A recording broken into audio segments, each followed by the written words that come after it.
नमस्कार दोस्तों, स्वागत है आप सभी का एक बार फिर से। आईबीपीएस का कैलेंडर लॉन्च हो गया है। 2024 के एग्जाम की हम लोग तैयारी कर रहे हैं और अलग अलग दिमाग में पर्सपेक्टिव चल रहा होता है कि 5-6 महीने का समय है, कैसे करेंगे, बेसिक से कैसे पढ़ेंगे, मैथ्स को, रीजनिंग को, इंग्लिश को, जीए को कैसे करेंगे। मेरी मैथ बहुत वीक है, मुझे लग नहीं रहा है कि मैं बैंक कर पाऊंगा या कर पाऊंगी, राइट। ये बहुत सारे सवाल हर एक बच्चों के मन में चलते रहते हैं और बीइंग अ टीचर हम तो हमेशा इसका समाधान आपको देते ही हैं बेस्ट पॉसिबल मैनर में। और हम हमेशा कोशिश करते हैं कि वो स्टूडेंट जो ऑलरेडी उस दौर से निकल चुके हैं, शायद उनकी गाइडेंस भी आपको जरूरी है, क्योंकि उनके पास दोनों अनुभव है। स्टूडेंट लाइफ का भी अनुभव है, और अगर वो बैंक में है, कुछ टाइम वहां काम कर चुके हैं, तो उनके पास भी उनका अनुभव बराबर होता है। आज हम आपको एक ऐसे स्टूडेंट से मिलवाएंगे जिनका जर्नी शायद मैं बहुत अच्छे से जानता हूँ। मतलब शुरू से लेके वो सिलेक्शन में पहुंचने तक का एक जो जर्नी है, शायद उसका मैं साक्षात गवाह हूँ, है ना। कोई अगर मुझसे कहे तो मैं बता सकता हूँ कि इस दौर में ये इस इतना इनका स्टेटस था, फिर उन्होंने ऐसे इम्प्रूव किया, फिर ऐसे इम्प्रूव किया, फिर ऐसे इम्प्रूव किया, और फाइनली वो बैंक में सेलेक्ट हो गए। आज हमारे साथ अनीशा है। Hi Anisha, how are you? Fine, sir. How are you, sir? या आई एम गुड अनीशा। सबसे पहले अनीशा, आप हमें बताइए कि कहाँ से हैं आप, डिग्री कौन सी करी है आपने, कौन सा बैंक आपने क्वालिफाई किया था, और अभी काम करते हुए कितना टाइम हो गया? सर मैं सासाराम से बिहार से बिलोंग करती हूँ। और मैं मेरी ग्रेजुएशन बनारस हिंदू यूनिवर्सिटी वाराणसी से हुई है। और मैंने IBPS clerk, IBPS RRB clerk और आरआरबी पीओ क्लियर किया था। और अभी मैं आरआरबी पीओ में दक्षिण बिहार ग्रामीण बैंक में पोस्टेड हूँ एज अ प्रोबेशनरी ऑफिसर। कहाँ पे, और ये किस लोकेशन पे अभी अनीशा? सर मेरे होम टाउन में ही है, सासाराम में ही। सासाराम में ही हमारी ब्रांच है, एज आरआरबी पीओ, यानी कि 3 exam, IBPS clerk, RRB clerk, RRB clerk. PO. जाहिर सी बात है, अगर क्लरिकल और पीओ लेवल की जॉब मिलती है तो आदमी प्रायोरिटी तो पीओ लेवल को ही देता है। सो अनीशा, कितना समय लगा था तुमको तैयारी शुरू, जब तुमने स्टार्ट किया और फाइनली जब हमारा सिलेक्शन हुआ, कि कितने टाइम का दौर था ये? सर ऑनेस्टली तो लगे तो 2 साल से थे। बट फर्स्ट अटेम्प्ट में होता है कि बस दे देते हैं एग्जाम, वो वाला था कि दे दिया। बट सीरियसली जो है 1 ईयर से लगे थे अच्छे से।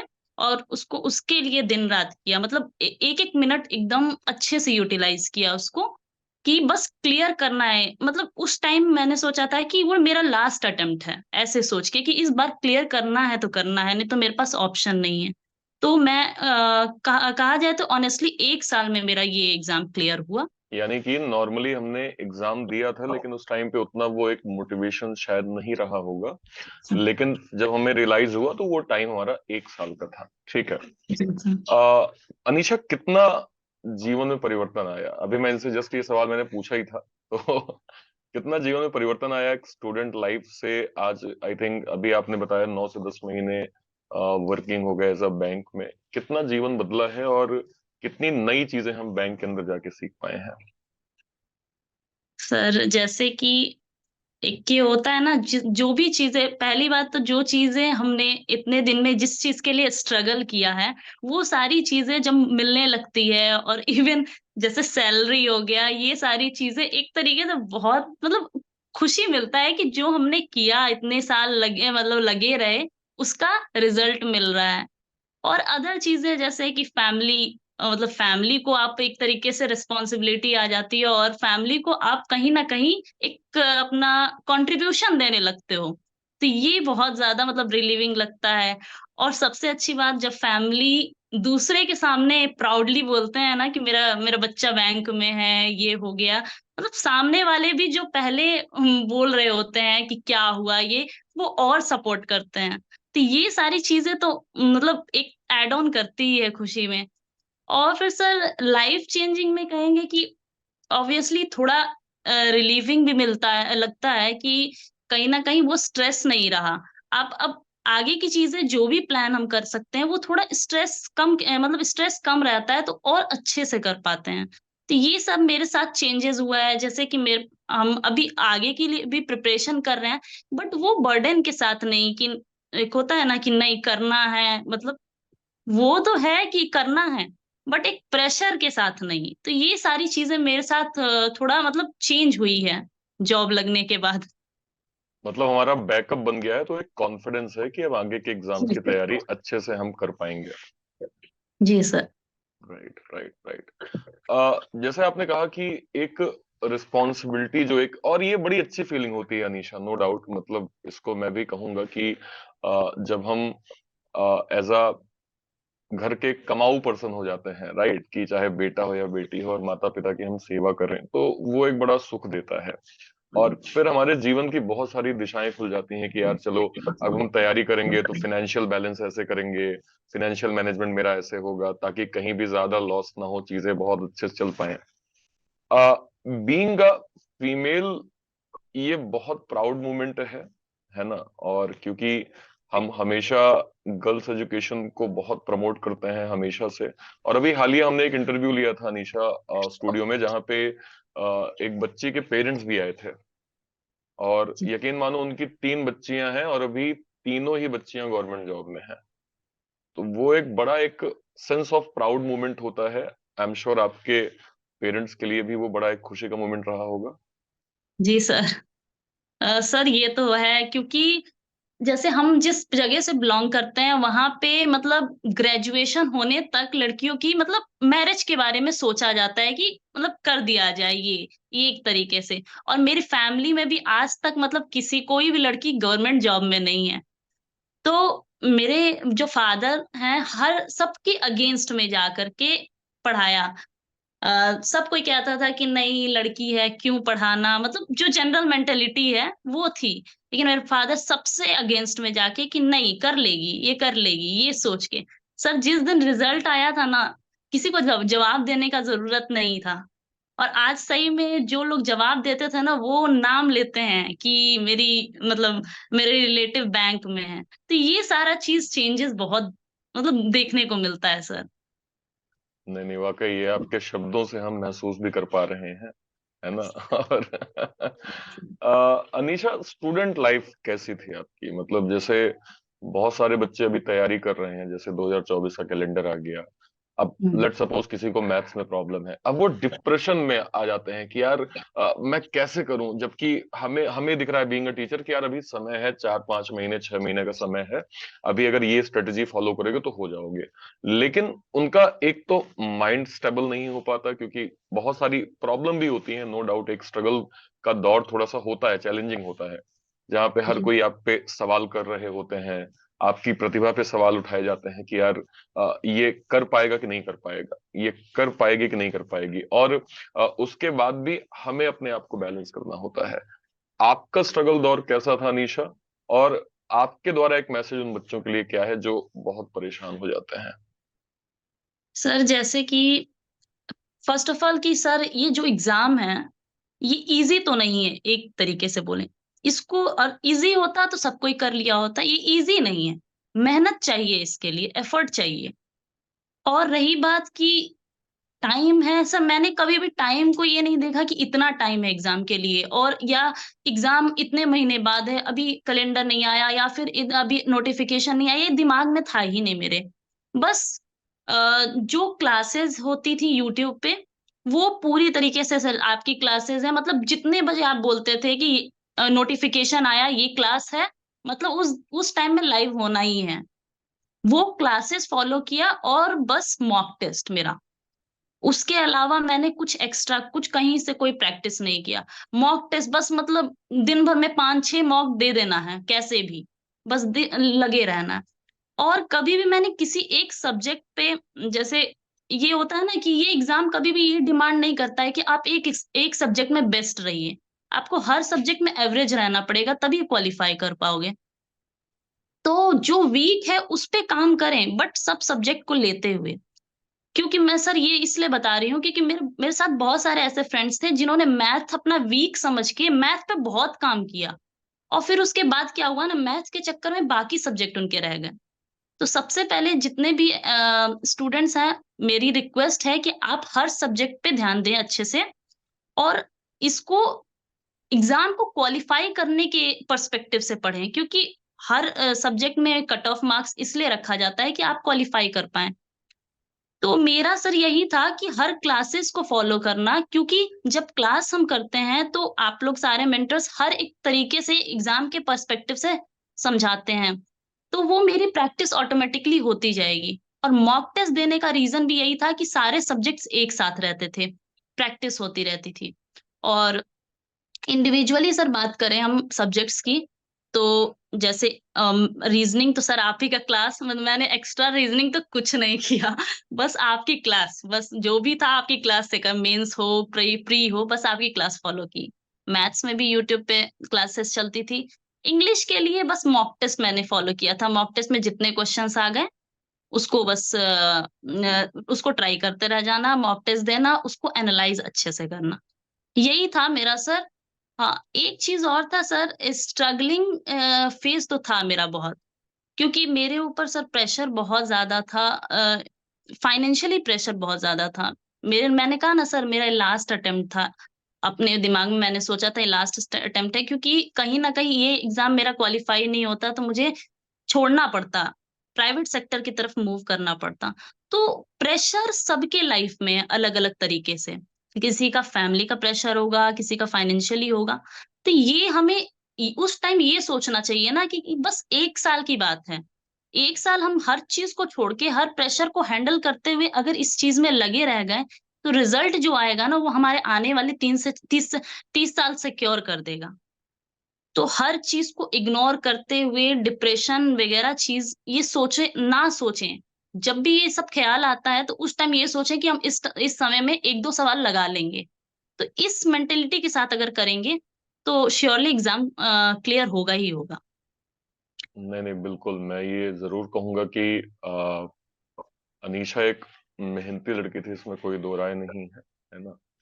और हर चीज की जिंदगी में प्रोबेबिलिटी पे ये संसार चलता है।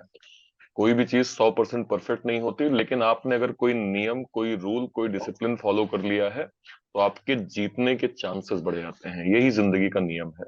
और आप इस चीज को जितना जल्दी समझ जाएंगे, आपका जीवन जो है वो उतना बेटर हो जाएगा, अगर आपने कोई टारगेट लिया है तो। अनीशा, सब्जेक्ट वाइज अगर मैं बात करूं, जैसे फॉर एग्जांपल प्रीलिम्स की बात करते हैं। प्रीलिम्स में जैसे आपने कहा कि आप इंग्लिश में केवल मॉक टेस्ट को आपने फोकस किया, इसके दो पर्सपेक्टिव हो सकते हैं। हो सकता है इंग्लिश आपका पहले से मजबूत हो, या हो सकता है मजबूत ना हो, लेकिन मॉक टेस्ट की कोई तो स्ट्रेटेजी आपने समझ ली होगी, उसको आपने फॉलो किया, आपको फायदा हुआ। वो स्ट्रेटेजी क्या थी? मैथ में बहुत सारे बच्चे डरते हैं कि बेसिक कॉन्सेप्ट कैसे करें, बहुत सारे क्वेश्चंस हैं, कुछ भी पूछ लेगा, कोई भी पैटर्न पूछ लेगा, मैं क्या करूं, मेरे लिए परफेक्ट स्ट्रेटेजी क्या है? तो अनीशा के अकॉर्डिंग उनकी बेस्ट स्ट्रेटेजी क्या थी? सर जैसे इंग्लिश के लिए क्या था कि इंग्लिश में सर हम एवरेज हैं, मतलब मेरी इंग्लिश उतनी अच्छी नहीं थी। बट बस प्रैक्टिस, ये एक ऐसा सब्जेक्ट है ना जिसमें सिर्फ आपको प्रैक्टिस चाहिए। कोई भी रूल पढ़ के सोचेंगे कि हमको रूल पढ़ लिए उसके बेसिस पे कर लेंगे, तो ये पॉसिबल नहीं है, क्योंकि उसके इतने एक्सेप्शंस वगैरह ये इतने ज्यादा हैं, नहीं पॉसिबल है। ये सिर्फ पॉसिबल तब है जब अब बहुत सारे क्वेश्चन लगाए रहें, और जब क्वेश्चन लगाए लगाए रहेंगे तो एग्जाम में उसी टाइप के ही क्वेश्चन आते हैं, तो वो दिमाग में रहता है। तो सिर्फ इसमें प्रैक्टिस चाहिए। सेम वही है कि मैथ में भी ऐसा नहीं है कि एक आप कॉन्सेप्ट पढ़ लिए और उसके बेसिस पे सारे क्वेश्चन कर लें, ये पॉसिबल नहीं है।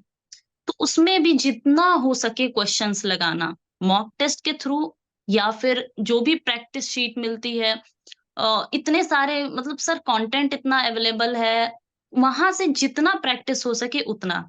मेरा यही था कि कहीं से भी कोई भी क्वेश्चन मिलता था उसको प्रैक्टिस करना है बस। ये नहीं कि किस सब्जेक्ट का है, किस मतलब उसका बेसिस पढ़ना चाहिए। सब मैंने कोई सिलेबस नहीं फॉलो किया था पहले। मैंने सबसे पहले क्लास उठाई और बस क्वेश्चन करते गए, और जो भी फंसता था फिर उसका उसी का 2-3 क्वेश्चन करते जाते थे, जिससे कि कॉन्सेप्ट क्लियर हो जाता था। तो सर यही स्ट्रेटेजी मैंने अपनाई कि सबसे ज्यादा क्वेश्चन करने हैं, तभी हम एग्जाम क्वालिफाई कर पाएंगे और ज्यादा से ज्यादा क्वेश्चन को से फैमिलियर हो पाएंगे। Right, right. जीए एक ऐसा सब्जेक्ट है अनीशा, जो हमें नहीं पता कि जीए को हम कहाँ से शुरू करें, कहाँ से खत्म करें। यानी कोई कहेगा कि सर 6 महीने की करंट अफेयर आप रिकॉल कर लो, आपका गेम सेट है। और पता चला कि एग्जाम में 8वें महीने का सवाल आ गया। किसी ने कहा 4 महीने पढ़ लो, और 5वें महीने का सवाल आ गया।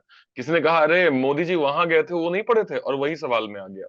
तो जी अलग सर। अलग लोगों को बड़ी प्रॉब्लम होती है कि यार जीए को अच्छे से अप्रोच जो है वो किस तरह से करना चाहिए।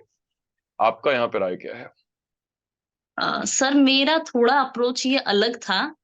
अ, हम डेली बेसिस पे जीए करते थे, और डेली बेसिस पे नोट्स बना करके पीडीएफ मैंने प्रेफर नहीं किया था सर।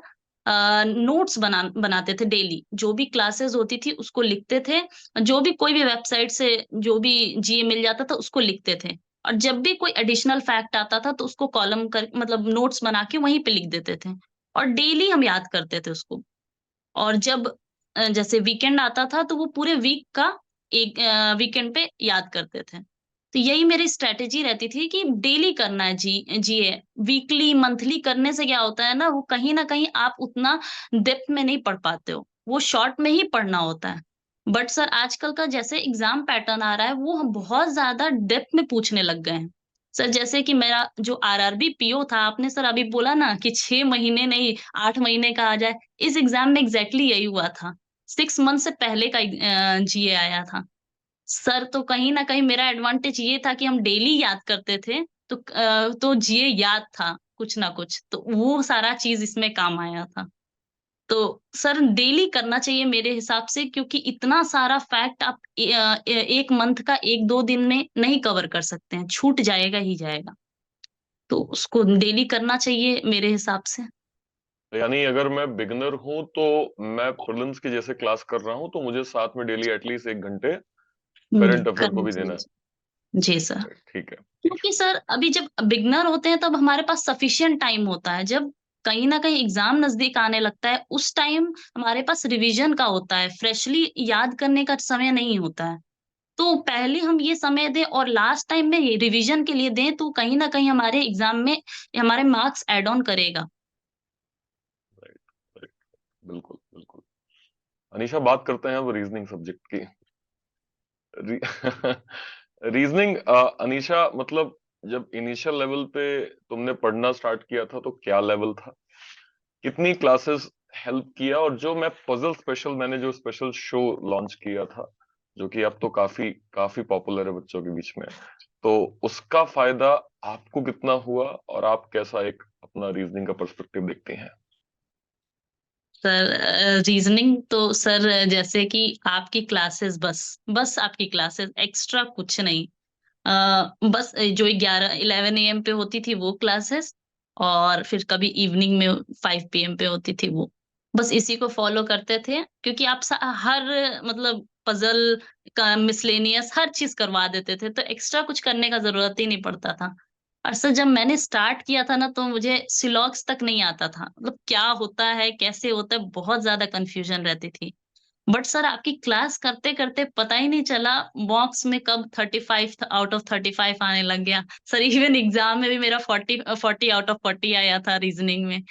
तो सर कहीं ना कहीं आपका मतलब पूरा रीजनिंग मैंने आपसे ही सीखा है, एक्स्ट्रा कोई सोर्स नहीं रीजनिंग के लिए, कुछ नहीं। और हाँ जी, तो हाँ जी। मेरा सर एक यही है कि जो भी स्टूडेंट्स हैं रीजनिंग के लिए तो सर ब्लाइंडली आपको फॉलो कर सकते हैं, हम यही कहेंगे कि ब्लाइंडली फॉलो कीजिए, कुछ अलग से प्रैक्टिस नहीं करने की जरूरत नहीं है। बस जो क्लास की टाइमिंग है, जब है क्लास, आ जाओ बस। नहीं नहीं, बिल्कुल। ये हमने, मुझे याद है अनीशा, तुम लोगों के बैच के टाइम पे मैंने वो पजल सेशन का इनिशिएट किया था, और जो बच्चों के बीच में इतना ज्यादा पॉपुलर हुआ। और मुझे बहुत खुशी है कि उस सेशन ने बहुत सारे सिलेक्शन दिए हैं। और ये बात सही है कि बच्चे खुद ही कहते हैं ये बात कि यार कब पूरे पूरे नंबर मिल गए, ये समझ में भी नहीं आया कि ये बदलाव कब हुआ। एक और चीज सर, जो आप वो रैंकिंग देते थे ना टॉप 10 का, वो कहीं ना कहीं सर ये लगता था ना 11 बजे तो पहुंचना ही पहुंचना है, क्योंकि 1 मिनट भी लेट हुआ तो एक पजल चला जाएगा तो हमारी रैंकिंग में अफेक्ट आएगा। तो वो बहुत बड़ा मोटिवेशन था सर कि एक भी सवाल छूटना नहीं चाहिए, कहीं ना कहीं लिस्ट में नाम चाहिए अपना। बिल्कुल। और वो एक हेल्दी कंपटीशन भी है अनीशा। जी सर। वो एक बच्चों के बीच एक कंपटीशन और बहुत जरूरी है। देखिए, जब आप वो काम जो आपके लिए सबसे ज्यादा इंपॉर्टेंट है, अगर आप उसको एंजॉय के साथ कर रहे हैं तो उससे अच्छा तो कुछ है ही नहीं। मतलब अगर मैं एक बैंकर हूं और मुझे लोगों की प्रॉब्लम सॉल्व करने में मजा आ रहा है, तो मेरे लिए फिर वो पूजा मैं सेकेंडरी कर दूंगा, पहले मैं अपने काम को करूंगा, क्योंकि पहला कर्तव्य ही मेरा वो है। तो मुझे खुशी है कि पजल के सेशन में बच्चों ने बहुत अच्छे स्कोर किए हैं और इसका रिजल्ट हमने ओवरऑल रिजल्ट में भी देखा है। मेंस, अनीशा, बहुत सारे बच्चों को मेंस का डिफरेंस नहीं पता होता। उन्हें लगता है कि वो प्रीलिम्स को जैसे स्पीड में करके आ गए हैं, वैसे ही वो मेंस की अप्रोच करते हैं। और नतीजा, चूंकि मेरे पास तो डेटा है, तो डेटा के हिसाब से मैं आपको बता सकता हूं कि 70 to 75% बच्चे मेंस को क्लियर नहीं कर पाते पहली बार में। क्यों? क्योंकि उन्हें लगता है कि जैसा प्रीलिम्स का अप्रोच था, वैसे ही अप्रोच मुझे मेंस में करना है। आपने मेंस की अप्रोच कैसे करी थी? और ये जो high level question specially math के होते हैं, रीजनिंग के होते हैं, इनको हम्म। हमने कैसे सॉल्व किया था? सर, जैसे पहले प्रीलिम्स और मेंस, पहली बात तो ये एकदम जमीन आसमान का अंतर होता है इसमें। प्री में हमें सिर्फ स्पीड चाहिए होती है, क्योंकि क्वेश्चंस ऐसे हैं वो कोई भी बना लेगा। क्वेश्चंस उतने टफ नहीं होते हैं, बस स्पीड चाहिए होती है। सर, बट मेंस जो चीज है उसमें सही में टाइम आपके पास सफिशिएंट होता है, बट क्वेश्चंस ऐसे होते हैं जब तक आप पूरी तरीके से उस चीज को पढ़े नहीं हो तो आप नहीं कर पाओगे। सर, तो मैंने जब प्रिपरेशन, मतलब 1 साल में मैंने जब प्रिपरेशन स्टार्ट की थी प्रीलिम्स का, तब ये दिमाग में था कि करना है तो पूरा एग्जाम क्लियर करना है, सिर्फ प्री क्लियर करने से एग्जाम क्लियर नहीं होगा। तो मेंस था मेरे दिमाग में कि नहीं, मेंस भी करना ही है। तो क्या करते थे, कभी कभी जैसे वीकेंड्स पे एक मॉक का, मतलब प्री के टाइम नोटिफिकेशन आने से पहले मेंस का एक मॉक लेकर बैठ गए। अब मॉक दिए उसको, और मॉक देने के बाद फिर उसको एनालाइज किया, जो भी पजल है या मैथ्स के क्वेश्चन है या इंग्लिश। प्री हो जाता था, प्री होने के बाद तो मैंने डेली बेसिस पे दो दो मॉक दिए मेंस के। और उस मॉक से ही जो भी क्वेश्चन आता था उसको अच्छे से एनालाइज करना। जीए जो भी था उसमें जो भी एक्स्ट्रा चीज जो मुझे याद नहीं है या मेरे नॉलेज में नहीं है, उसको नोट कर लेते थे कि नहीं, ये क्वेश्चन नहीं है याद तो इसको याद करना चाहिए, तो उसको नोट कर लेते थे। और मतलब हर क्वेश्चन को एकदम अच्छे से, ये नहीं कि 5 क्वेश्चन किया, 5 क्वेश्चन छोड़ दिया, नहीं। 200 क्वेश्चन हुआ है तो 200 को अच्छे से एनालाइज करना। तो ये था मेरा अप्रोच कि मेंस पे डेली मॉक दो। एक्स्ट्रा कहीं से भी मैंने प्रैक्टिस नहीं किया कुछ भी, बस मॉक पे ही डिपेंड रहे।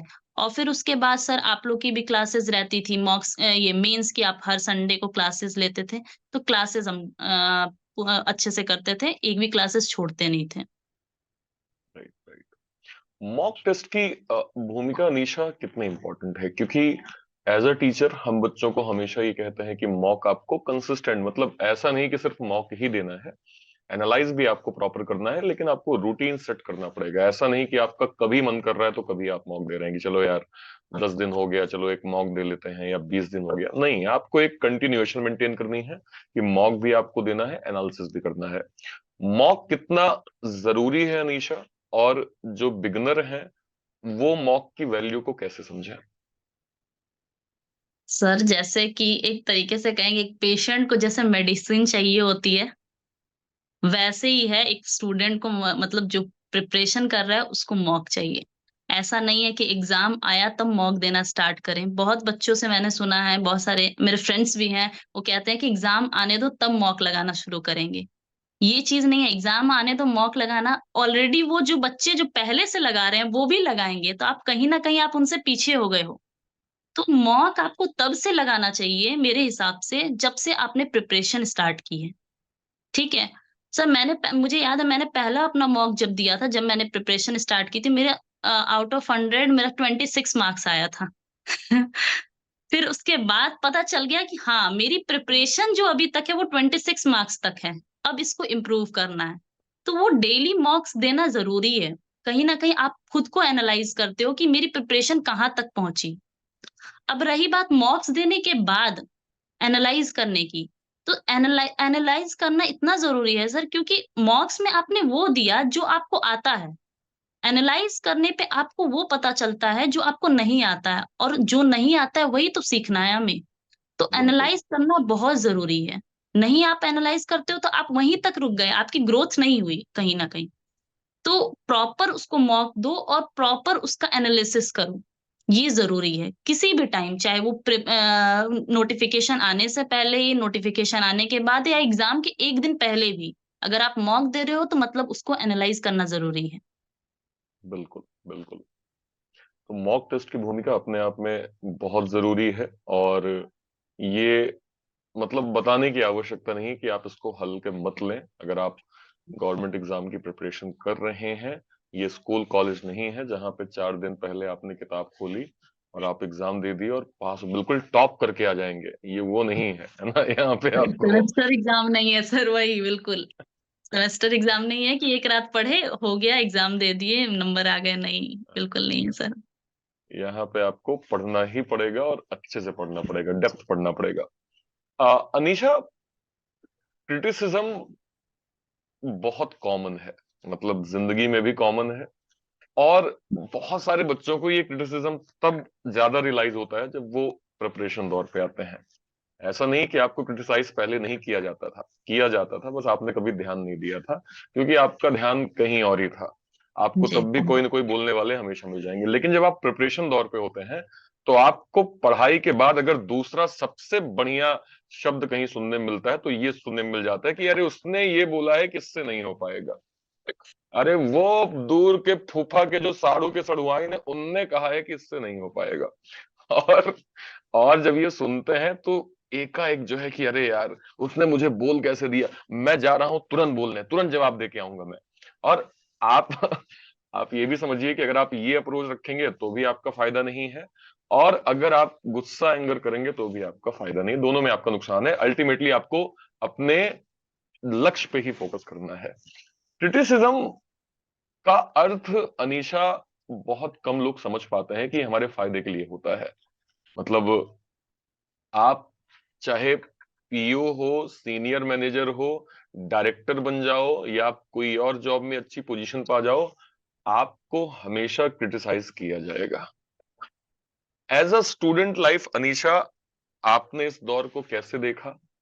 किस हद तक आपने इसको, अगर मैं कहूं कि झेला, और कैसे संभाल के माइंड को बैलेंस करके अपनी स्टडी को प्रॉपर फोकस रखा, और उन उन बच्चों के लिए मैसेज क्या होगा जो ऐसी सिचुएशन को हैंडल नहीं कर पाते हैं?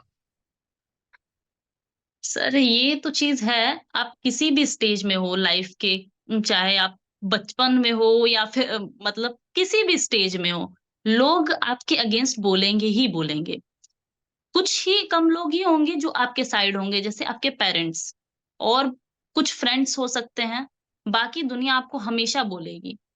सर, तो जब आप कोई भी प्रिपरेशन कर रहे हो, तो ये सोचो, कोई भी अगर पूछता है कि कितने साल से लगे हो ही नहीं रहा है, क्या कर रहे हो, गलत डायरेक्शन में कर रहे हो, तुम्हें ये करना चाहिए था, बहुत सारे सजेशन आते हैं। तो उस टाइम मेरा अप्रोच ये होता था ना, सिंपली इग्नोर करो।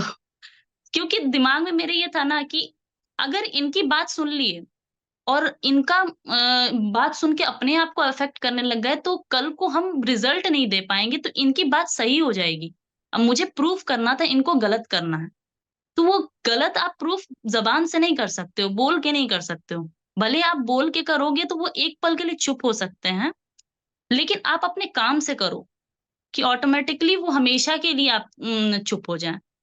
तो मेरा यही सजेशन है कि लाख आप पे प्रेशर आ जाए, कुछ भी हो जाए, बस आप अपने दिमाग में ये रखो कि नहीं, अगर ये चीज़ को हम अपने ऊपर ले लेते हैं, तो मेरा पढ़ाई अफ़ेक्ट होगा और हम रिज़ल्ट मेरा अफ़ेक्ट हो सकता है।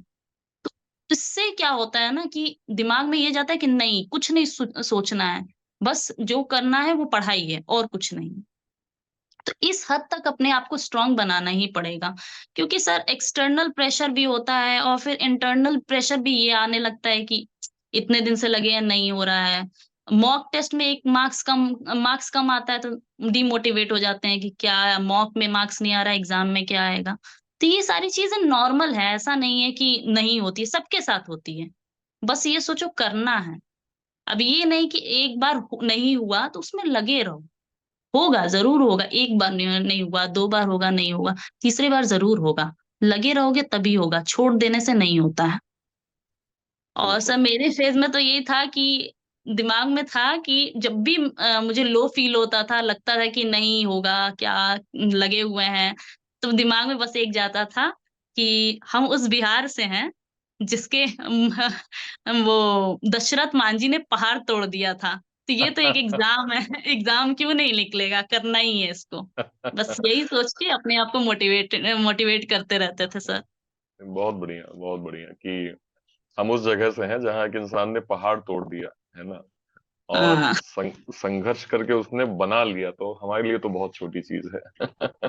ये चीज सर, इंसान वो 30 साल तक लगे रह गए उस पहाड़ को तोड़ने के लिए, हम अपने लाइफ का 1-2 साल भी नहीं दे सकते हैं बिल्कुल। अपने अपने ही लाइफ को बनाने के लिए?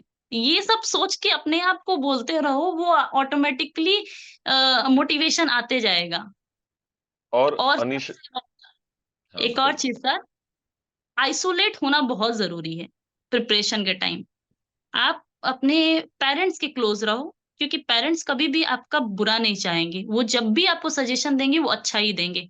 और कुछ ऐसे फ्रेंड्स जो आपको मोटिवेट करें, जिनसे आपको पॉजिटिव वाइब मिले, बस वही। बाकी दुनिया से आप आइसोलेट होना बहुत जरूरी है, क्योंकि इतनी सारी चीजें हैं, आप डिस्ट्रैक्ट हो सकते हो। तो मेरा सर यही था कि हम पूरी तरीके से आइसोलेट हो गए थे, किसी भी कोई भी रिलेटिव कुछ नहीं, कोई भी फंक्शन कुछ अटेंड नहीं करते थे। तो ये सब एक एड ऑन करता है आपकी प्रिपरेशन में। बच्चे तो मुझे ये मैसेज करते हैं कि सर, हम जो है वो अपने सहेला सहेली से 2 दिन 4 दिन बात नहीं किए, तो वो मुझे कह रहे हैं कि अरे तुम तो बदल गई हो अब, अरे तुम तो बदल गए हो अब। तो सर हमें बड़ा बुरा लगता है कि हमने कुछ गलत किया क्या। सर तो उन्हें ये देखिए सर, जो अच्छे, वही बोला ना, जो फ्रेंड्स अच्छे होंगे, आपको समझते होंगे, वो कभी ये क्वेश्चन ही नहीं करेंगे। और जो कर रहे हैं, मतलब आपको नहीं रखना रखना चाहिए उनको अपनी लाइफ में, क्योंकि अभी आपके लिए आपकी लाइफ इंपॉर्टेंट है, आपका करियर इंपॉर्टेंट होना चाहिए। और जिस दिन सर बताएं, सही में पर्सनल एक्सपीरियंस है, जिस दिन आपका रिजल्ट होता है ना, वैसे वैसे फ्रेंड याद करने लगते हैं ना, जिनसे कितने साल से बात भी नहीं हुई है। वो सब सर लाइन, रिजल्ट आपका सबको पास ले आता है। बिल्कुल बिल्कुल। और अनीशा, कितना बदलाव तुमने देखा। जैसे एक स्ट्रगलिंग का दौर था जहां पे हमने क्रिटिसिज्म को देखा, पर जैसे हम्म। रिजल्ट आए तो जैसे आपने कहा कि लोगों का पर्सपेक्टिव चेंज हो जाता है। कैसे आपने वो पर्सपेक्टिव को महसूस किया, और किस तरह से लोगों के जो है वो विचार ही जो है वो 360 डिग्री चेंज हो गया। सर तो वैसे तो बहुत लोग जो बोलते थे, मेरे पेरेंट्स को जो बोलते थे कि क्यों पढ़ा रहे हो, नहीं पढ़ाना चाहिए, कहीं ना कहीं ये दूसरे घर चली जाएगी, ये सब मेंटेलिटी थी। तो वो चेंज हो गया कि नहीं, आपको मान गए, मतलब आपने इन्वेस्टमेंट किया तो कहीं ना कहीं रिजल्ट मिला आपको। और सर एक फायदा और है, जैसे अभी हम प्रिपरेशन भी कर रहे हैं आगे के लिए, उसमें लोग अब सपोर्ट करने लग गए हैं कि नहीं, अब वो उसको पढ़ना तो चाहिए, ये आगे बढ़ जाएगी और आगे पोस्ट पे जाना चाहिए। तो ये मेजर चेंज है जो हम फील किए हैं सर। यानी कि यानी कि हमारा एग्जाम निकला, अब हम आगे के लिए फोकस कर रहे हैं, तो अब लोगों के विचार ये हैं कि अरे हाँ, अब तो ये कर ही लेंगे, बिल्कुल टेंशन नहीं लेना है। बिल्कुल सर, ये चीज होता है। तो और कहीं ना कहीं सर आपके साथ साथ आप जब पेरेंट्स को लोग रिस्पेक्ट ज्यादा देने लग जाए ना, वो एक फीलिंग जो है ना सर, बहुत बहुत अच्छी फीलिंग होती है कि आप आपके वजह से पेरेंट्स को और इज्जत मिलने लग गया। तो ये हम फील किए हैं। तो कहीं ना कहीं ये मतलब एक मोटिवेशन है कि नहीं, आगे भी करना है। और बिल्कुल बिल्कुल, हमेशा मैं ये कहता हूँ बीइंग अ टीचर कि आप जिस दिन आपके माता पिता को लोग आपके नाम से जानेंगे, वो आपके माता पिता के लिए भी बहुत गौरवान्वित क्षण होता है। और जब आपको ये महसूस होगा कि लोग ऐसा कर रहे हैं, तो आपको खुद ये देख के बड़ी खुशी होगी कि आपके पेरेंट्स जो हैं वो इसलिए ज्यादा खुश हैं कि अब वो अपने नाम से कम जान पा रहे हैं, आपके नाम से लोग उनको पहचानते हैं। तो ये बहुत प्रेशियस मोमेंट होता है। और मुझे लगता है कि तैयारी तो ठीक है, आपको करियर स्टेबल करना ही है, लेकिन ये एक मोमेंट भी आपको जरूर, इसके लिए भी आपको फाइट करनी है, क्योंकि बहुत प्रेशियस मोमेंट होता है ये। और एक बार आपने इसको फील कर लिया ना, तो आपको फिर एक्सटर्नल मोटिवेशन की आवश्यकता ही नहीं पड़ेगी। फिर आप इंटरनली इतना मोटिवेट हो जाओगे कि आपको दिख रहा है कि आपको क्यों करना है, और आप अपना बेस्ट पोटेंशियल दोगे, नेक्स्ट अचीवमेंट को भी आप हासिल कर लोगे। सो आई एग्री अनीशा, और ये चीज हर वो बच्चा जो हमें सुन रहा है फिलहाल, जरूर उसको महसूस होनी चाहिए। अच्छा अनीशा, जब कभी भी हम नोटिफिकेशन देखते हैं कि भैया आरआरबी का नोटिफिकेशन आ गया, अब उस हम्म। पे हमने देखा कि भाई ये सैलरी लिखी हुई है, और सैलरी के नीचे 4-5 तो पर्क्स लिखे होते हैं। तो ये हाँ।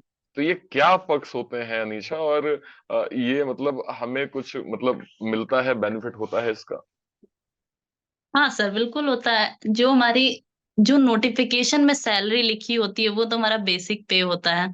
फिर उसके बाद वो बेसिक पे सोचिए आपका 50% है एक तरीके से।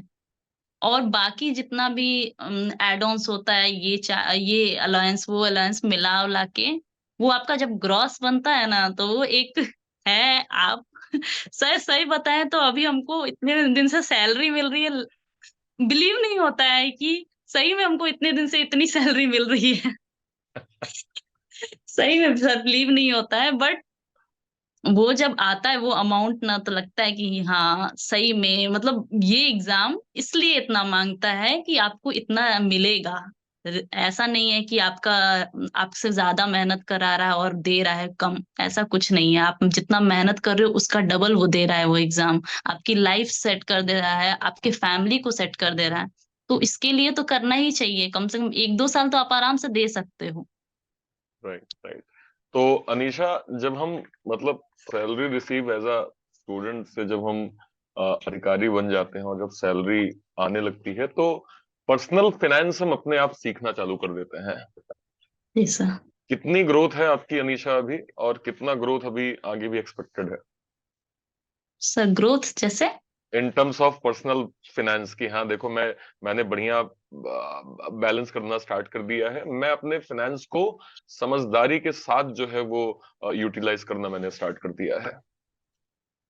अच्छा सर, तो सबसे पहले कि मैंने जैसे बताया था कि मेरा फाइनेंशियली प्रॉब्लम ज्यादा था मेरे घर में।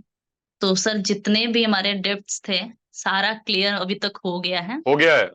हाँ क्लियर अरे हो वाह, गया बहुत बढ़िया। और ये आपने ही किया है? है। जी सर। बहुत बहुत बहुत शुभकामनाएं। और सर कहीं ना कहीं मेरे पाप मतलब मेरे फादर के सर से जो होता है ना एक बोझ, वो कम हो गया है। तो ये तो सबसे बड़ा रिलीविंग है। और दूसरा चीज सर कि जब मैंने प्रिपरेशन किया था, तो जब मेरा जो घर था उसमें सर एक ही रूम था हमारा। और उसी रूम में मेरा वो जैसे किचन वगैरह सब कुछ, और उसी रूम में एक कोने में हम पढ़ते थे। तो डिस्ट्रैक्शन जो होता है ना, तो वो हम बहुत अच्छे से समझ सकते थे कि एक ही रूम में सबको रहना और उसी में पढ़ना। तो उस टाइम में मैंने अपने आप को उसी रूम में एक कोने में आइसोलेट किया, सबके रहते हुए भी। सर कभी कभी ऐसा होता था ना, मेरे पेरेंट्स से बात किए सेम रूम में बात किए हुए 2-2 दिन हो जाता था खाने के अलावा बस। तो इस हद तक हमको करना पड़ेगा कि आप अपने आप को इतना अपने पढ़ाई में झोंक दो कि आसपास कितने लोग हैं कि नहीं है आपको ये फर्क भी नहीं पड़ना चाहिए।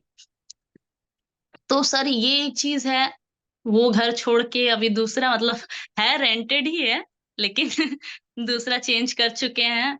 और एक तरीके से अच्छा लगता है सर कि कुछ ना कुछ तो चेंज कर पाए।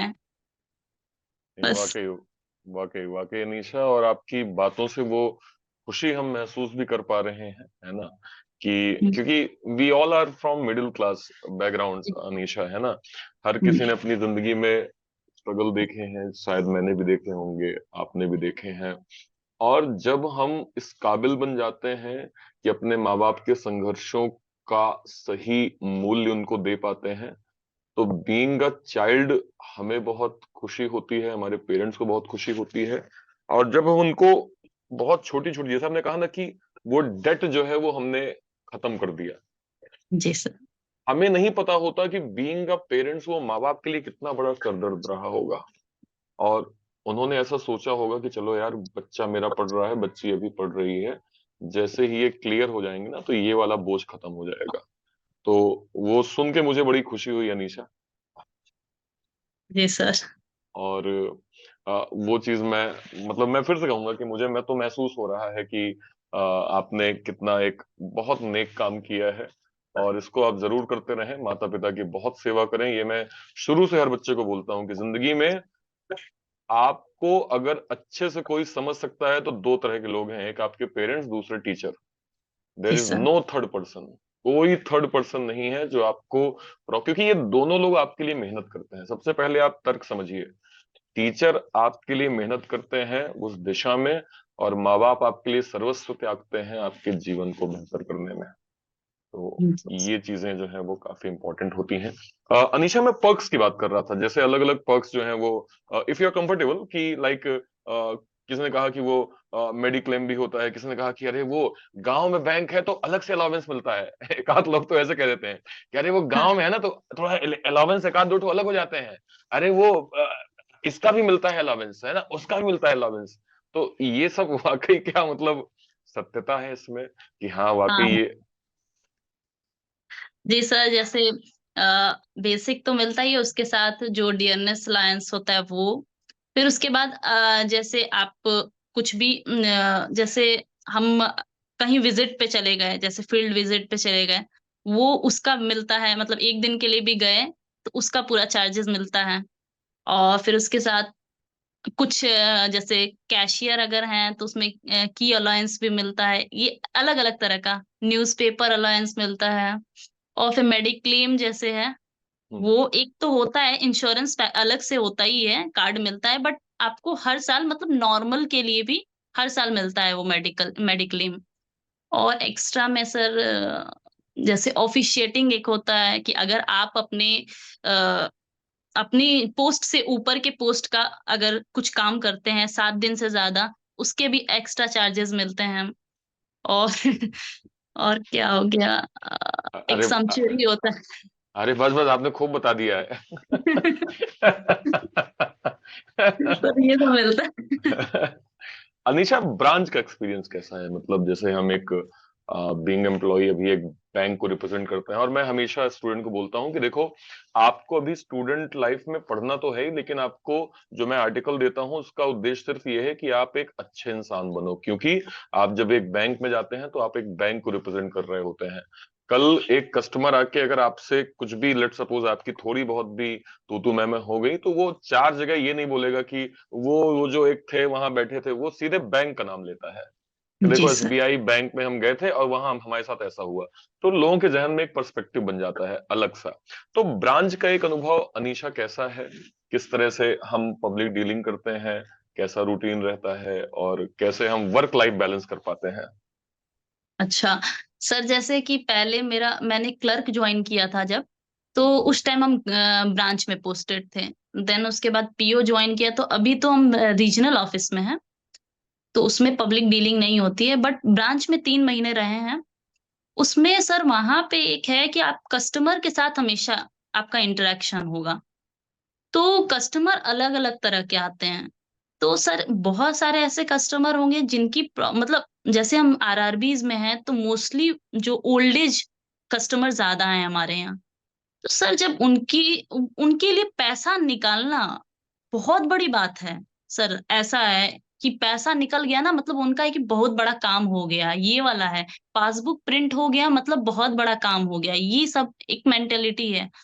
तो सर उनका जब आप कोई भी अगर आप काम कर देते हो या पैसा निकाल के दे देते हो या फिर कुछ भी उनका काम कर देते हैं, तो जो सर उनकी स्माइल आती है ना, और वो लोग जो आशीर्वाद देते हैं ना, वो अलग ही है सर। वो इतने अच्छे से वो लोग आशीर्वाद देते हैं और हर चीज बोलते हैं। तो लगता है कि चलो ठीक है, अपना करियर तो है ही, बट कहीं ना कहीं हम किसी के काम आ रहे हैं, उनकी प्रॉब्लम सॉल्व कर रहे हैं, तो वो बहुत अच्छी फीलिंग होती है। और सर कुछ ऐसी चीजें बताएंगे कि कुछ कुछ कस्टमर ऐसे हैं ना, बैंक को भगवान समझते हैं। मतलब एक भगवान का मंदिर समझते हैं। जैसे वो लोग आते भी है ना तो चप्पल बाहर उतार के आते हैं, ये सब मैंने देखा। तो मैं सही में बैंक की इमेज बहुत है उन लोग के नज़र में। तो हमें हमें वो कुर्सी का मतलब एक तरीके से सौंपा गया है, तो हमें उस तरीके से उसका यूटिलाइज़ करना चाहिए। और जिस काम के लिए भेजा गया है, तो वो हमें करना चाहिए। मेरे हिसाब से कि एक रिस्पॉन्सिबिलिटी के साथ काम करो, वो बहुत सही होता है, क्योंकि बैंक हमें बहुत कुछ दे रहा होता है। हमारी ए से ज़ेड तक ज़रूरतें पूरा कर रहा है और जो भी समाज में रेपुटेशन है वो बैंक दे रहा है हमें। तो हम कोई ऐसा काम ना करें जिससे कि बैंक का नाम खराब हो। सर जैसे कि आपने बोला ना कि एक आदमी भी अगर खराब करता है तो कोई भी बैंक को ब्लेम करता है। वो हर जगह है। आप जिस संस्था से जुड़े हुए हो तो उस संस्था की रेपुटेशन बना बना के रखना भी आप ही की ज़िम्मेवारी है। तो सर बस यही सोच के कि बैंक में अगर जाते भी हैं तो ये नहीं कि सर जॉब लग गई कोई नहीं अब आराम से बैठ के बस सैलरी उठाएँगे, ये वाला सोच नहीं रखना है कभी भी, एक रिस्पॉन्सिबिलिटी के साथ काम करना है।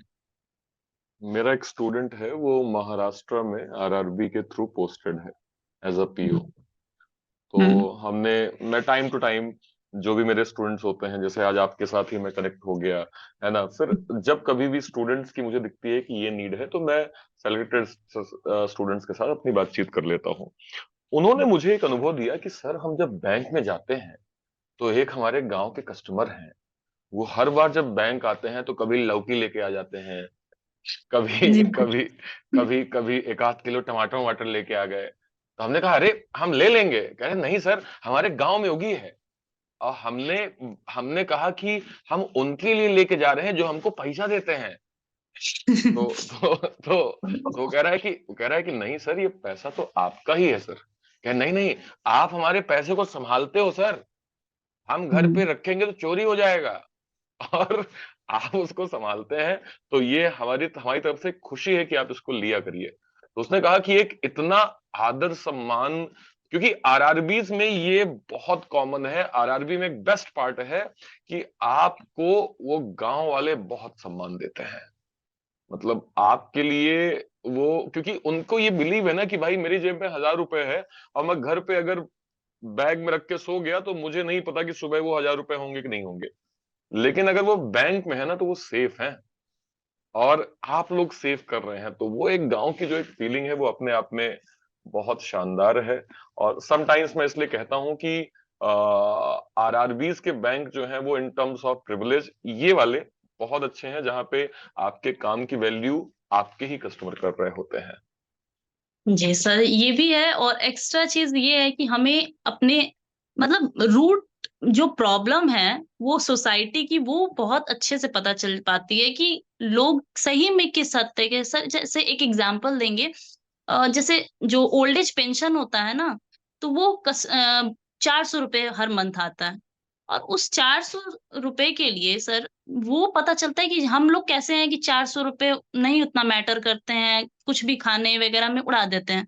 बट वो ₹400 किसी के लिए कितना इम्पोर्टेंट है, जब मंथ लास्ट होगा ना तो 2-3 दिन वो लोग आते हैं स्पेशली चेक करने कि हमारा पैसा आया कि नहीं। सोचिए सर वो कितना इम्पोर्टेंट है अमाउंट उनके लिए। तो सर ये सब चीज़ जान के ना जब पता चलता है तो कहीं न कहीं हम अपने अंदर चेंज लाने की कोशिश करते हैं कि नहीं हमें वेस्ट नहीं करना चाहिए। ये अमाउंट दूसरे के लिए बहुत इम्पोर्टेंट है। तो खुद के लिए भी बहुत इस चीज़ सीखने को मिलता है सर, उनकी लाइफ़ को देख कर के। और हम्म, रिस्पेक्ट की बात है तो सर बिल्कुल, कितने भी छोटे हो, कितने भी बड़े हो, वो लोग मतलब बूढ़े से बूढ़े लोग आपको ना मैम, सर ऐसे करके बोलते हैं। वो मतलब कितना भी अलग ही रिस्पेक्ट देते हैं वो लोग। बिल्कुल, ये आरआरबीज का हमेशा बेस्ट पार्ट रहा है। और मैं ये कहूंगा कि जो लोग भी आरआरबी पीओ क्लर्क में अभी जो फोकस कर रहे हैं, जो तैयारी कर रहे हैं, आपके लिए एक ये पर्सपेक्टिव भी जाना जरूरी है कि इस तरह से भी आरआरबीज के अंदर एक जो कस्टमर और एक जो बैंक एम्प्लॉइज उनका इतना प्यारा रिलेशन जो है वो होता है। हुँ। अनीशा, बहुत अच्छा लगा यार आज तुमने टाइम दिया।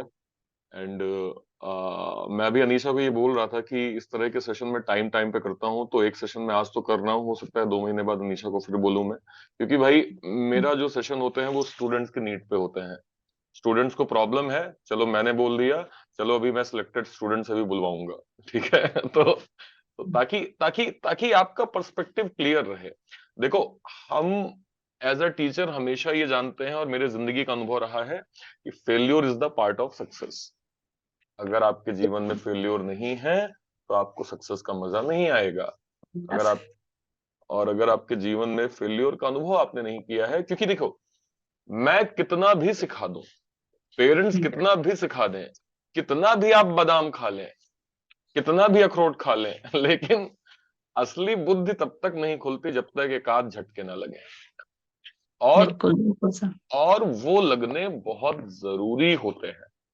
मतलब हमारे गांव में एक कहावत कहते हैं, बहुत गांव में, कि अगर बच्चा थोड़ा शैतान है और एक उम्र तक आ गया है लेकिन तब भी शैतानी कर रहा है, तो घर में ही उसको थोड़ा ठपड़िया दो, क्योंकि हम्म, बाहर ठपड़िया जाएगा तो तुम्हें दुख बहुत होगा, तुम्हें बहुत दर्द होगा। तो वो चीजें हर किसी के साथ लागू होती हैं। मुझे ये चीज मालूम है अनीशा कि अभी आप आगे के एग्जाम के लिए भी टारगेट कर रही हैं। जी sir. Being a job class person कैसे समय बन पाता होगा, और कैसे हम आगे के एग्जाम्स को फोकस करते हैं? सर अभी तो जैसे सबसे बड़ा चैलेंज ये होता है सर कि कहीं ना कहीं आप फाइनेंशियली स्टेबल जब हो जाते हो तो अंदर का जो सेल्फ मोटिवेशन है वो डाउन होने लगता है। हम्म। तो ये थोड़ा मेंटेन करना डिफिकल्ट होता है, बट ये जरूरी है। अगर आप इसको मेंटेन नहीं कर रहे हो तो वो आगे के एग्जाम आप क्वालिफाई नहीं कर सकते हो। दिमाग में ये आता है कि कोई नहीं, एक जॉब तो हो गई है, स्टेबल है, सिक्योर है, कोई दिक्कत नहीं है। तो इसके लिए सबसे ज्यादा जरूरी है आपको डिसिप्लिन रहना और कंसिस्टेंसी बनाना। सर मेरे साथ तो डिफिकल्टी यही था कि जैसे ऑफिस से आने के बाद एक होता है फैमिली टाइम, बहुत दिन से नहीं दिए हुए हैं, तो फैमिली टाइम में ज्यादा टाइम चला जाता था और कितना भी करे कंट्रोल ही नहीं हो पाता था। तो सर मैंने एक ऑप्शन निकाला, लाइब्रेरी ज्वाइन कर ली। अभी सर ऑफिस से आते हैं तो आधे घंटे का ब्रेक लेकर 7 to 9 लाइब्रेरी में जाते हैं। तो वहां पे ये है कि मेंटेलिटी बनी हुई है, पढ़ना ही पढ़ना है। तो ऐसे करके 2 घंटे निकाल लिए, फिर उसके बाद आया रात का टाइम थोड़ा देना पड़ता है। तो ऐसे करके मैनेज कर रहे हैं सर। उतने नहीं नहीं अच्छे से तो नहीं हो पा रहा है बट कर रहे हैं।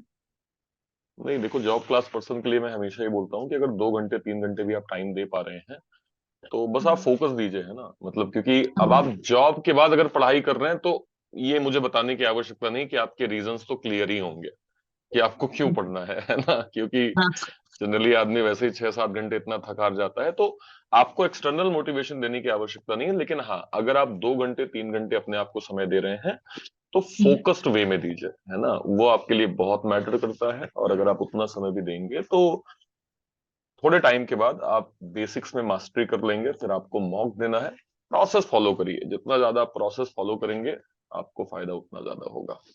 सो अनीशा, बहुत अच्छा लगा यार आज आपसे बात करके, और वंस अगेन बहुत बहुत शुभकामनाएं आपको आपकी कंप्लीट जर्नी के लिए।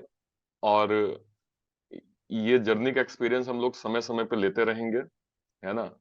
ताकि क्योंकि क्योंकि बीइंग अ टीचर हम भी स्टूडेंट से बहुत कुछ सीखते हैं। नए नए अनुभव जो आप लोग बैंक के बताते हैं, हमें भी नया नया कुछ सीखने को मिलता है, ताकि हम इन इंफॉर्मेशन को बच्चों तक पहुंचा पाए, बच्चों को वो नई जानकारी दे पाए, ताकि उन्हें पता चले कि आपका जो पर्सपेक्टिव है उससे कितना अलग अब बैंक में चेंजेस हो गए हैं, जो आपको जानने बहुत जरूरी है। सो अनीशा, वंस अगेन आपको बहुत बहुत शुभकामनाएं आपके एग्जाम और आपके करंट जॉब के लिए। Thank you sir.